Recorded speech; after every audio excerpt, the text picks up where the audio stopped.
இன்றே டவுன்லோட் செய்து உங்கள் ஃபேவரட் ஷோக்களை என்ஜாய் பண்ணுங்க. நான் போனதுக்கு அப்புறம் என் ஞாபகம் வந்தா அது எல்லாருக்கும் சங்கடமா இருக்கும். அதனாலதான் கேக்குறேன், அந்த செயினை கொடுத்துருங்க.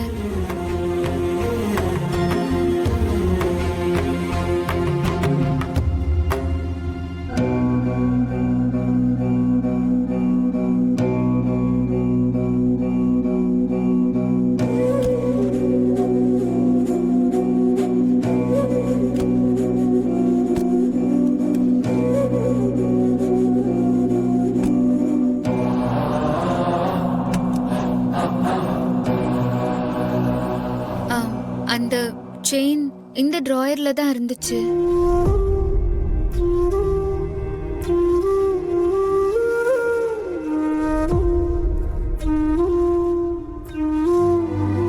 இது உங்க வீடுன்னு தெரியறதுக்கு முன்னாலேயே, உங்களை பார்க்கறதுக்கு முன்னாலேயே அந்த செயினை நான் இந்த டிராயர்ல பார்த்தேன்.